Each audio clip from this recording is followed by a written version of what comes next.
Residents to A2 Ag Estates District.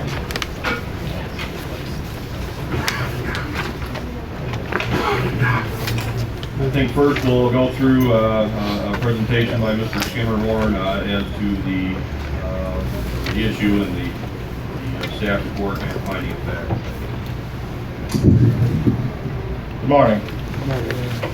Zoning case 1515 is a request by Gene and Cynthia Seidner to rezone their 5-acre parcel located at 3095 North 5000 West Road, Kankakee, Illinois, from R1 single family residential to A2 agricultural estate. The property has a single family home on it and a pole barn, and it's accessed by a tar and chip township road. Based on a complaint from a neighbor back in, actually I think it was around June of last year, Seidners were cited on September 3rd of 2015 for keeping a truck over 1-ton capacity on the property. The R1 district does not allow trucks larger than that to be kept on the property. On October 26th, the Seidners submitted an application to rezone the property from R1 to A2. A2 does allow semi-trucks on the property provided they're kept inside of a building. Zoning in the area. When you look at the map on the upper right-hand side, there's a little blue square there. That is the Seidner's property. Everything on the east side of 5000 West Road is zoned R1 single-family residential. A lot of 5-acre lots with homes on them. Everything on the west side is zoned A1 agriculture. There's some scattered homes there, for the most part being used for agricultural purposes. The comprehensive plan shows the area to be designated for an agricultural conservation area, and that's defined as land designated as farmland for farm-related development. The uses on the property. The R1 district permits the single-family residential structure. The R1 district permits the accessory structure of a pole barn. The R1 district does not permit the storage of vehicles over 1-ton capacity. The A2 district still permits the single-family residential structure, permits accessory structures such as the pole barn, but it does allow trucks over 1-ton capacity, providing they are in a building. Mr. Seidner testified that he has kept the truck on the property since the pole barn was built in 2006. The truck is kept inside the pole barn. He also testified that the truck is a tanker and that it arrives on the property empty with only residue in the tank. The tanker hauls antifreeze, brake fluid, and styrene. And the placard numbers for those, some of those are hazardous materials. The placard numbers are on the screen there. Held a public hearing on November 16th, 2015, December 21st, 2015, and January 18th, 2016. There were 4 objectors at those hearings. Originally, a motion was made to approve the rezoning request, and that failed 1-3. And at the final meeting, that was at the final meeting, and the motion the recommendation did not move forward because there was you have to have 4 concurring votes for the zoning board of appeals to make a recommendation. So it went to PZA without a recommendation. Objectors: Glenn Kramer, Limestone Township Road Commissioner, objected to the rezoning as it would allow petitioner to store the semi-tractor and trailer on the property. He had concerns about how the truck would damage the structure of the roadway, and questioned the storage of chemical trucks in a building not properly designed for it. Cynthia Baker, that's a neighbor, stated her concerns about allowing trucks to use the narrow roads and gave examples of issues that have occurred in the past regarding the parking of trucks on the property, such as when they were backing into the driveway and they had to stop traffic on the roadway. Stanley James stated that as a realtor, he understands that there is a high demand for parcels of land that have 5 acres or greater, which can use the agricultural exemption from the state statute to allow commercial operations. He further stated the zoning was adopted to protect our neighborhoods and citizens, and that he could not support the continued use of the property for commercial purposes. Alan Baker, a neighbor, stated he's one of the neighbors that complained about the trucks being stored on the property, and stated that he has concerns with tanker trucks being brought into residential areas His concern is the potential hazard and explosive cargo that these tankers contain. And he also has concerns about trucks backing up on the public right-of-way. Now that's the findings of fact, so that's kind of an overview of the case. I do have findings that... Why don't you continue with the finding of fact Okay. that you have outlined? All right, findings of fact. Those are the standards that this board created in the zoning ordinance that any request for rezoning must meet in order to be granted. In the case of an A2 rezoning, there are 9 standards. It is the applicant's responsibility to prove those standards, that their rezoning meets those standards. Finding of fact number 1, the proposed rezoning is consistent with the purpose and intent of the zoning ordinance. The affirmative votes found that the proposed rezoning is consistent. However, one of them disagreed and stated that it does not control orderly growth. The dissenting votes found that the granting of the request would not be consistent with the stated purpose of the A2 Agricultural Estate District, and the granting the approval would set a precedent for multiple trucks to be stored in the R1 district. It's a little hard to read, but this is actually what the zoning ordinance says about its purpose. Highlighted there in red is one of the stated purposes of the zoning ordinance is promoting and protecting the public health, safety, comfort, morals, and general welfare. So you'll have to decide if this request does that. Number 7. Assure the orderly growth of the county or in the county of agricultural, residential, commercial, industrial, and complementary development by providing that existing residential areas and areas designated for expansion of residential development be suitably located in relationship to businesses, commercial, and industrial areas, and be protected against intrusions which will interfere with decent living conditions. Again, they need to decide does the request meet that or not.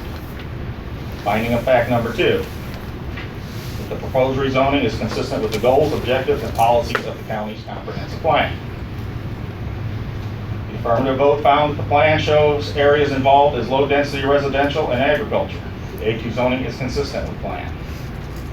It was further stated that most lots in the area exceed 5 acres. The dissenting votes found that the comprehensive plan designates the area as an agricultural conservation area and that spot zoning the subject site to A2 agriculture is not consistent with the plan. There's the comprehensive plan again. It is an agricultural conservation area, which is defined as land designated as farmland for farm-related development. So you need to decide, is this farm-related development? That the proposed rezoning is compatible with the existing use of property and the zoning classification of property within the general area. The affirmative votes found that the existing use would not change. Further, the affirmative votes found that property across from property is tilled ground. However, one vote did find that could result in excessive heavy traffic. The dissenting votes found that the approval of rezoning requests could result in commercial use of the property in the future. There's the zoning map up on the right. You can see that, as I stated before, everything on the east side, all the land on the east side of 5000 Road is R1 single family. Everything on the west is A1 agriculture. Permitted uses in the zoning classification being requested will not substantially increase the level of congestion on public rights-of-way. Affirmative vote found that the use of property is not changing and will still be single-family residence with an outbuilding. Further, it was stated that one truck would be a minor use of the roadway. The dissenting votes found that maneuvering the truck onto the property blocks the road and that there is no turn lane for trucks of this size. Property fronts on 5000 West Road, just north of 3000 North Road. Both of those roads are narrow tar and chip township roads. Number 5, the subject property is suitable for the permitted uses under the existing zoning classification. That's the classification it's in now, R1. Affirmative vote found that the subject property is suitable for R1 use and that applicants build a pole barn to keep the truck out of public view. It was further stated that the applicant has gone above and beyond the necessary means to be good neighbors. One vote mentioned that the ordinance does not regulate number of vehicles over fleet. That is true. It does not limit them. If the rezoning passes, it does not limit the number of trucks they can have there. or the weight of those trucks. The dissenting vote found that the truck is too large and overweight. Number 6, subject property is suitable for the permitted uses under the proposed zoning classification. That would be the one they're requesting, A2. The affirmative vote found that the subject property is suitable for the permitted use under the A2 zoning classification. It was further found that it is tillable land adjacent to the subject site and that the applicants could use that portion of their land for other agricultural uses. The dissenting votes had no comment. Is the proposed rezoning amendment outside 1.5 miles of municipality? Both affirming and dissenting votes found that the proposed rezoning is within 1.5 miles of the village of Limestone, but the village of Limestone does not have a comprehensive plan, so the 1.5 miles does not apply. But the soils are, number 8, the soils are suitable and capable of supporting residential use. Both votes found that a single-family residence is already located on the property. Number 9, that the proposed rezoning amendment is in the public interest. The affirmative votes offered no comment. The dissenting votes found that the approval of the request could open the door for commercial use in the area. And that was the last finding.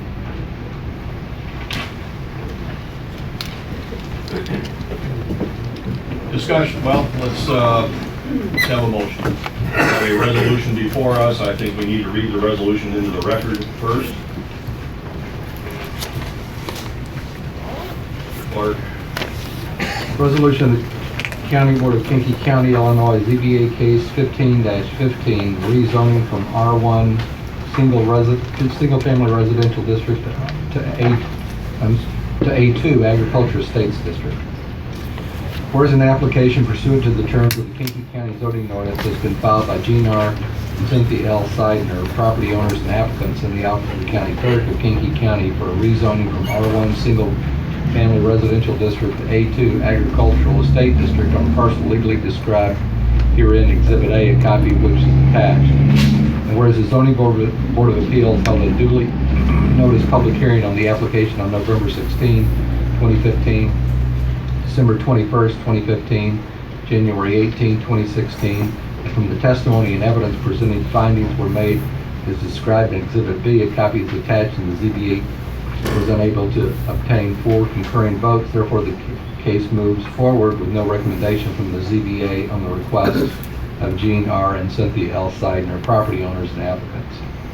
And whereas the Planning, Zoning, and Agriculture Committee at its regularly scheduled and duly noticed meeting of April 20th, 2016, having reviewed, discussed, and considered the matter, has presented findings of their own as described in Exhibit B. A copy is attached, and the PZA has approved this request. And whereas all matters required by law of the state of Illinois and the zoning ordinance of Kankakee County have been completed, and whereas the county board at its regularly scheduled meeting of May 10, 2016, after review, discussion, and consideration, agrees with the findings of the Planning, Zoning, and Agriculture Committee and adopted the findings and recommendations of the Planning, Zoning, and Agriculture Committee, and finds that the conclusions expressed are both reasonable and rationally supported by the evidence presented, and the rezoning will not be detrimental to the public health, safety, and economic and general welfare. Now therefore be it resolved by the Kankakee County Board, State of Illinois as follows. Number 1, the findings of the Zoning Board of Appeals and the Planning, Zoning, and Agriculture Committee are hereby approved, confirmed, ratified, and adopted based upon those findings are rational in the public interest. Number 2, the findings, conclusions, and recommendation expressed in the minutes of the Planning, Zoning, and Agriculture Committee meeting of April 20th, 2016 are also supported by the record and are in the public interest and are also approved, confirmed, ratified, and adopted. Number 3, the rezoning from R1 single-family residential to A2 agricultural estates district be approved on a parcel legally described in Exhibit A, a copy of which is attached herein and made a part hereof. The committee recommends the adoption of this resolution. Herewith submitted voting aye, Mr. Tripp, Mr. Washington, Mr. Vickery, Mr. Tholen, Ms. Polk, Mr. McGahee, and Mr. Byrne. Voting nay, Mr. James, Mr. Olthoff, abstaining, Mr. Wasser. Do I have a motion? Mr. Olthoff. I'm going to call on Mr. Olthoff. Make a motion to deny. I have a second. Is there a second? Mr. James with a second. Mr. Olthoff, comment? If I could express the sentiment of the PZA committee. Sorry. Turn on the mic. There you go. Okay, if I could if I could express the sentiments of the PZA committee at the time, the discussion was that after 9 years of usage in this manner, that the sentiment was that we should approve it. Well, it's going to have a real effect on our zoning ordinance. When the application was made, on the application it said that the use of the building would be for storage. It didn't say for a semi-tractor and trailer. If it had been put down there, it would have been denied. A 1-ton truck is similar to a pickup with dual wheels in the back. Some 1-tons have a pickup bed that has expanded fenders. Others have a short flatbed, and that's what is permitted in the R1 district. You've heard all the findings of fact, and I'd just like to bring up on the packet that I gave you, number 6, precedents.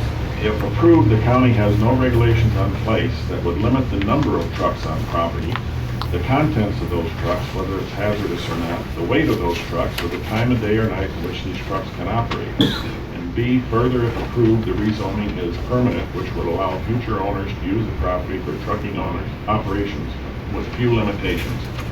That's a concern of the planning department, and I think we're tying their hands if we approve this, so I make a motion to deny. Further discussion? Mr. Enns? Yeah, I got a statement and a question. In the comments earlier in this meeting, it was stated that they did not get a permit for the electric. Is that true? I do not know. I have 2 permits, one for the pole barn and one to put a concrete floor in the pole barn. I would have to look at the record to see if either of those included. Okay, because in my opinion, it seems like they've kind of disregarded our rules here. First of all, it's supposed to be only for storage. Evidently, it's not only for storage. And if they did not get an electrical kit permit, being a former Kankakee City licensed electrical contractor, I had some real questions on that electric.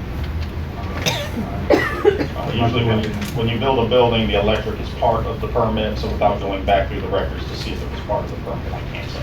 Yeah, well, it says really on this, no electric, no plumbing. You Want to look at it? No, if that's what it says, then there was no electric or plumbing. So they've disregarded rules, and, you know, I just don't think we should bend over for people to disregard our rules. Further discussion? Mr. McCollum? Thank you, Mr. Chairman. I concur with Mr. Enns. I would have several questions. One, when they built the building, when it said use of proven storage, I would have a question of, one, why we didn't look at what was being permitted, what was being stored.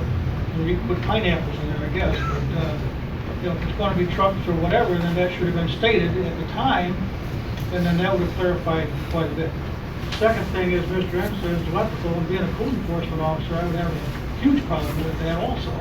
Whether or not, when they did put the electrical in, was it consistent with hazard material? There's certain requirements that go with that. We don't know that. Third, when they put the concrete in, did they put a drain in? If they did put a drain in and they were pulling trucks in there with hazard material, that material would automatically seep into the ground. If they put a concrete floor in it, I'm assuming they had the permit, you looked at it, was adequate for a semi, or did you know it was for a semi with a loaded trailer with 80,000 or 40,000 pounds in it? That permit has no use. I'm sorry? The permit for the concrete floor has no use listed on it. Oh. So you didn't know there? The use section was blank. So you didn't know a semi was coming in there? I did. Maybe we should ask that question, I guess. So in light of that, I would concur that I would deny that. I would caution the board that comments made during public comment through this entire process need to be taken with they're not, facts are not in evidence that has been presented during public comment throughout this matter. So keep in mind, you need to be considering matters under evidence. Other comments? Mr. Williams. Thank you, Mr. Chairman. I want to commend you for saying that, because there was much of the comments that I heard from the negatives from public comment that were not admitted as evidence in either ZBA or PZA committee. Well, on both sides, Mr. Yeah. Moore, I will tell you that. To go along with what Mr. McConnell was saying, sometimes it's on us if we don't ask. And we didn't ask about any of these uses when the permits were issued.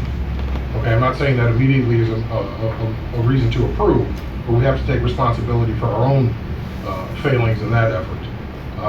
We talk about precedents, and I will remind this full board that I looked through the record actually, and in the last 4 years, there's been only one other time that the PZA has approved something that has gone to the full agenda and not to the consent agenda. And the other time was for a 6.2 or 3 acre split off of a parcel that they wanted to sell the home, and they approved that also. So if we want to talk about consistency and precedence, there's only one other time that this has happened and we approved it.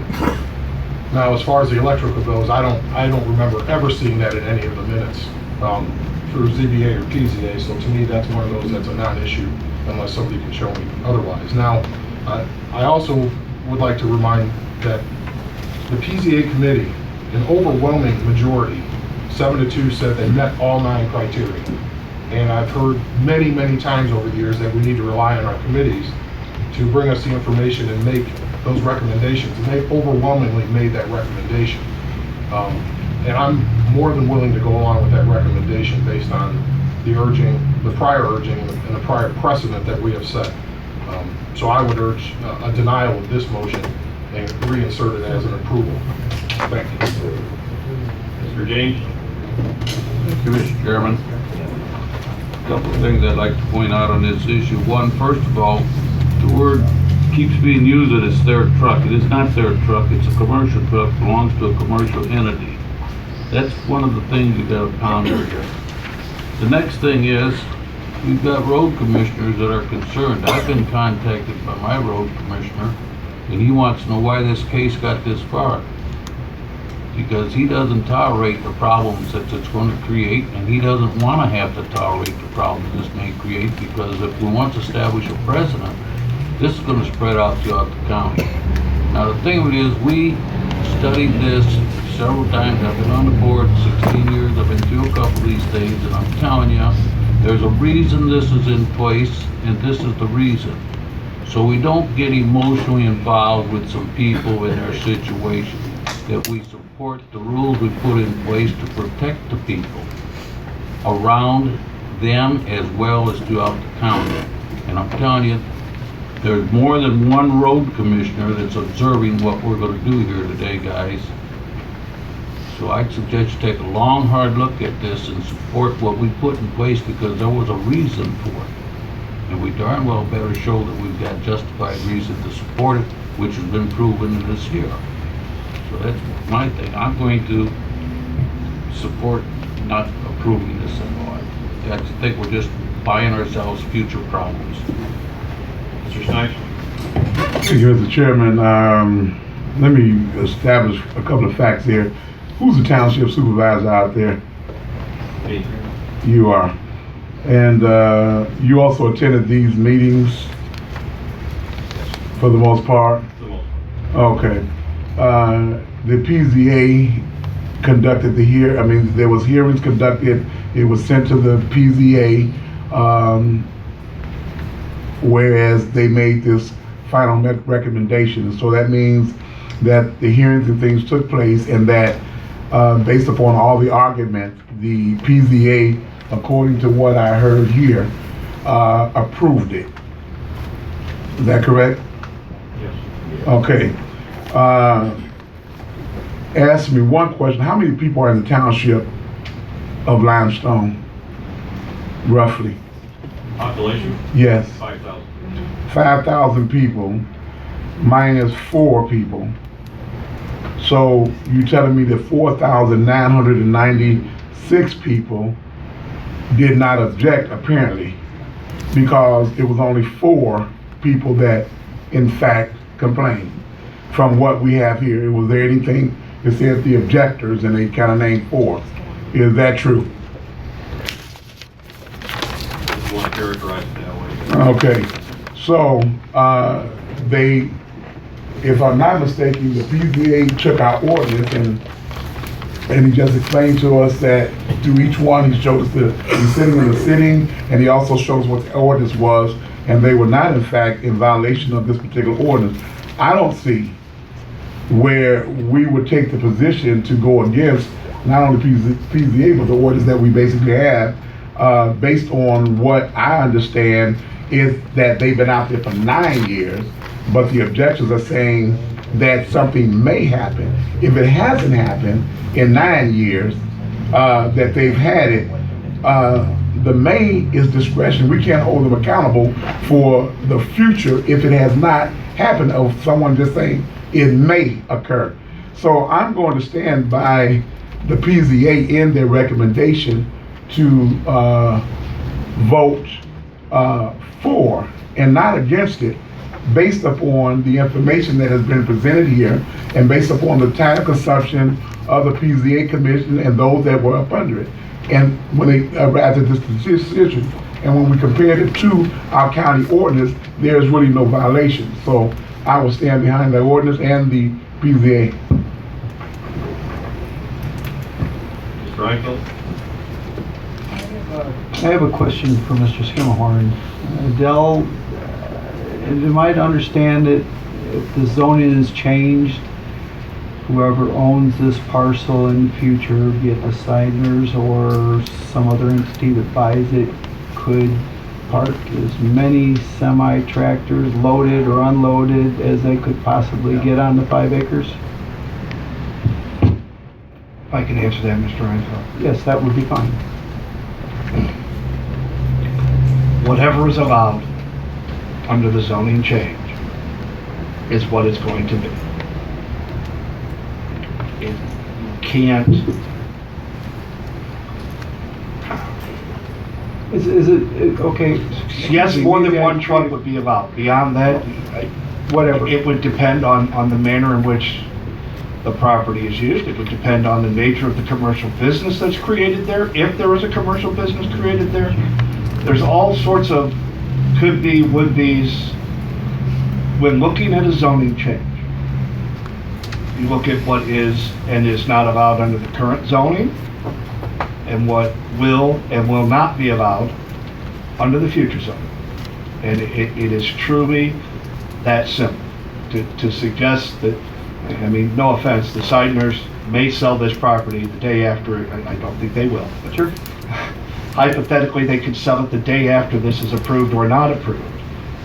And whoever takes the property has the benefit of whatever the zoning is at the time they take it, and they have the restrictions of whatever it is at the time they take it. You've got a countywide zoning map, you've got zoning board of appeals, and those things have to be laid over this question of do you or do you not approve this. You have a recommendation from a committee. Those are your tools. This is not, no offense to any members of the board, this is not the time for a new hearing. This is not the time to rehash the evidence.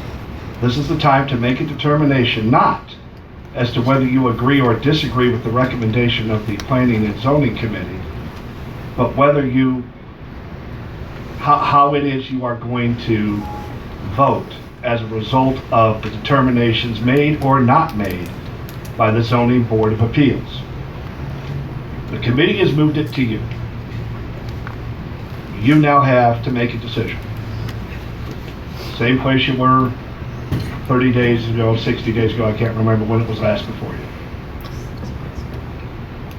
The ZBA has stated whatever the ZBA has stated. That's where you go. Mr. Vickery? Thank you, Mr. Chairman. My vote on that committee was merely to send it to the full board. That's all that my vote meant. Thank you. Mr. Olsson again?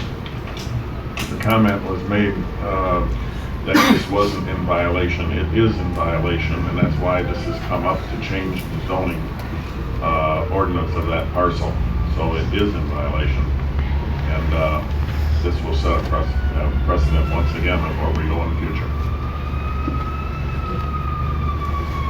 Just to review, Mr. Skimmerhorn, the vote at the zoning board of appeals, the first hearing was what?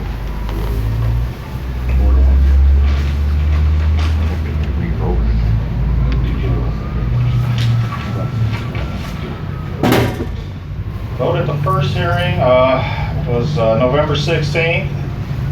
Motion was made to deny, and that was 4 yeses and 1 no.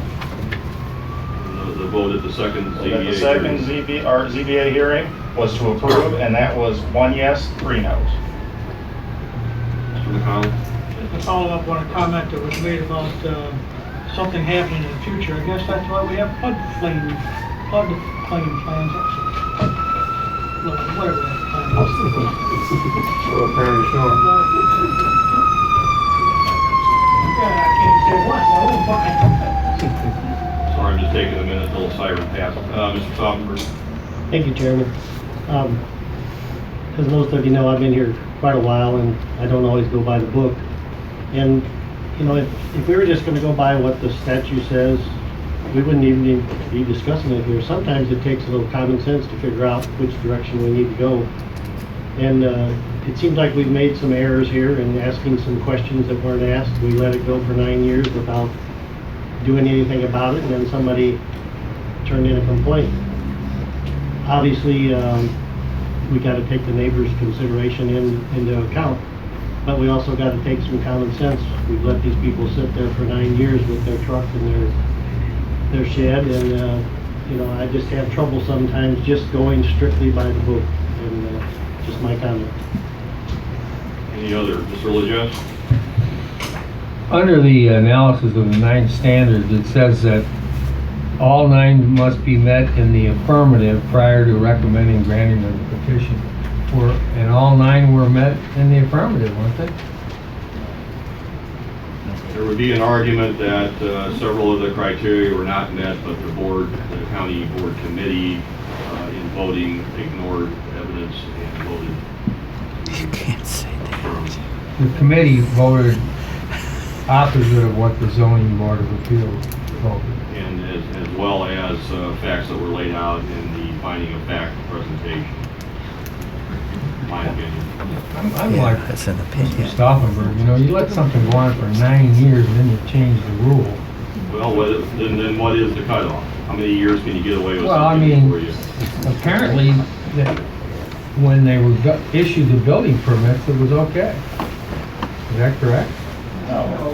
Well, they said it was for storage, it was storage of a truck.